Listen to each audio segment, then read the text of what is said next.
నమస్తే, welcome to వార్తలు వాస్తవం. నేను సురేష్ కట్ట.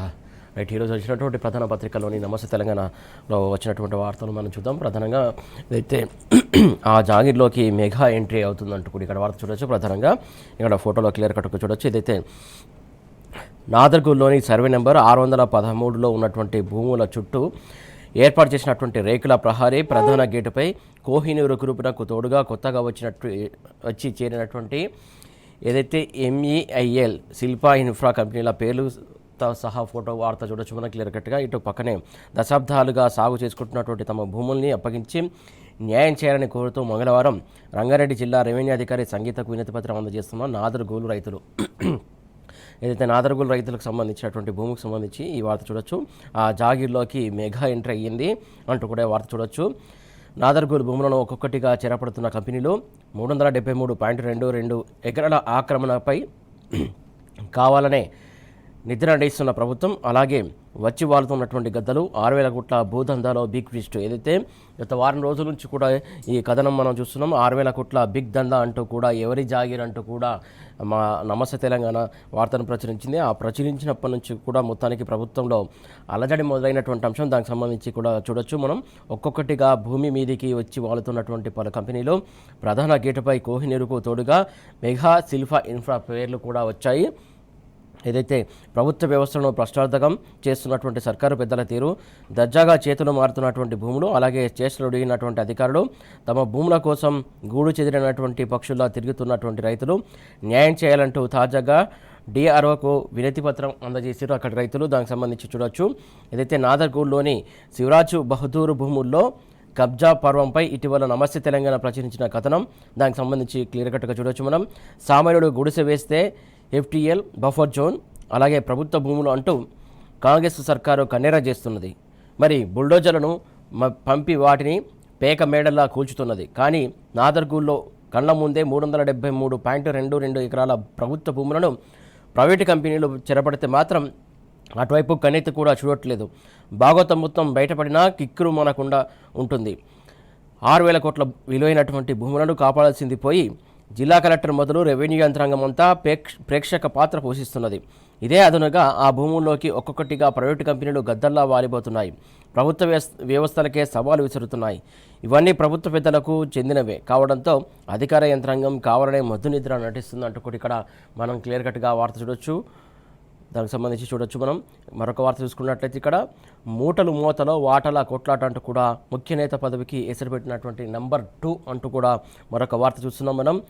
సన్నిహితంగా ఉంటూనే పీఠంపై గురి, అలాగే ఇద్దరి మధ్య చిచ్చు పెట్టినటువంటి లాబియింగ్ అంటూ కూడా వార్త చూడొచ్చు. కాంగ్రెస్లో 600 కోట్ల కాంట్రాక్టు కలకలం, అలాగే ఖమ్మంలో తీగలాగితే ఢిల్లీలో కదిలినటువంటి డొంగ. ఏదైతే ఖమ్మంలో తీగలాగితే ఢిల్లీ వరకు అక్కడ డొంక కదిలింది. దానికి సంబంధించి ఇక్కడ చూడొచ్చు మనం.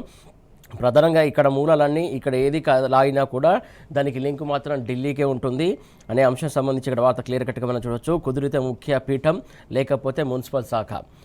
కాంగ్రెస్ అధిష్టానం వద్ద నెంబర్ 2 లాబియింగ్ జరుగుతోంది.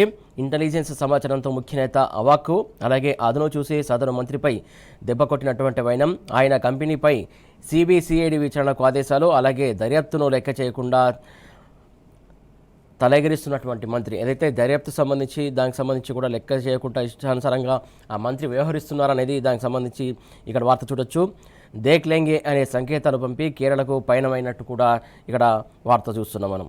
మరొక వార్త చూస్తే కళ్ళ ముందే కాళేశ్వరం ఫలాలు అంటూ కూడా మరొక వార్త చూడొచ్చు.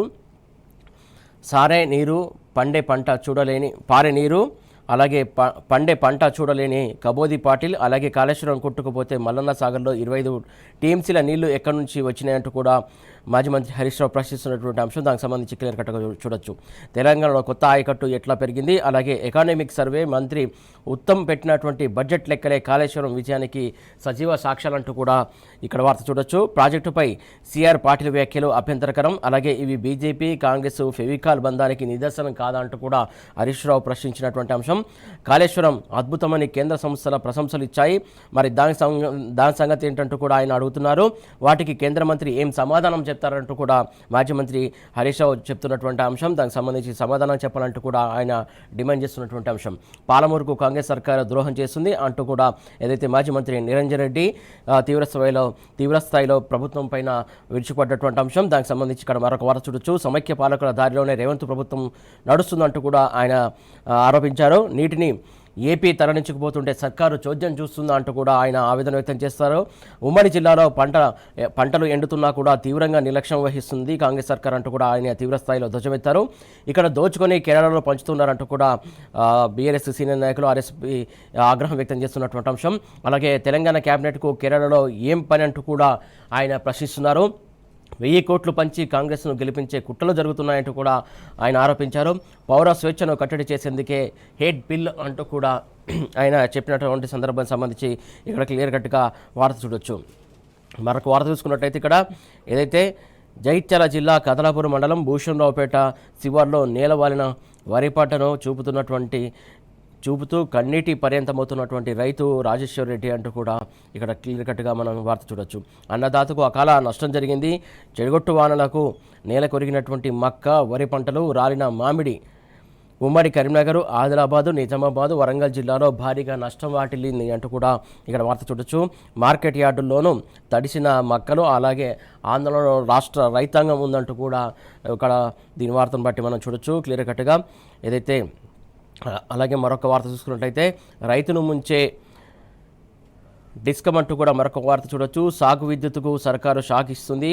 అలాగే 3వ డిస్కమ్ కనెక్షన్లు అంటూ కూడా ఇక్కడ వార్త చూడొచ్చు. రైతు డిస్కమ్ పేరిట కొత్త ప్రమాదం నెలకొంది. అలాగే పైకి గొప్పలు గుట్టుగా అనేక మెలికలున్నాయి. వ్యవసాయానికి ఇక స్మార్ట్ మీటర్లు అంటూ కూడా ఇక్కడ వార్త చూడొచ్చు. 5.22 లక్షల ట్రాన్స్ఫార్మర్లకు మీటర్లు, అలాగే దమ్మిడి ఆదాయం లేకున్నా అప్పుల్లోనే కొత్త డిస్కమ్కు పురుడు పోసుకుందంటూ కూడా క్లియర్ కట్గా చూడొచ్చు. ఇక మరొక వార్త చూసుకున్నట్టయితే ఇరాన్పై బంకర్ బస్టర్లు అంటూ కూడా మరొక వార్త చూడొచ్చు. విరుచుకుపడినటువంటి అమెరికా, ఇజ్రాయెల్ భారీ పేలుళ్లతో దద్దరిల్లిన ఇస్ఫహాన్ అంటూ కూడా ఇక్కడ వార్త చూడొచ్చు. కీలకమైనటువంటి ఆయుధ డిపో పేల్చివేత, అలాగే ఉప్పు నీటి శుద్ధి ప్లాంట్ పైన కూడా వైమానిక దాడి జరిగింది. రేపటి నుంచి అమెరికా టెక్ కంపెనీలకు టార్గెట్ చేస్తాం అంటూ కూడా ఇరాన్ వార్నింగ్ ఇస్తుంది. ముఖ్యంగా మైక్రోసాఫ్ట్, అలాగే గూగుల్, యాపిల్ సహా 18 కంపెనీలు టార్గెట్గా జాబితా విడుదల చేసినట్టు ఇక్కడ వార్త చూడొచ్చు.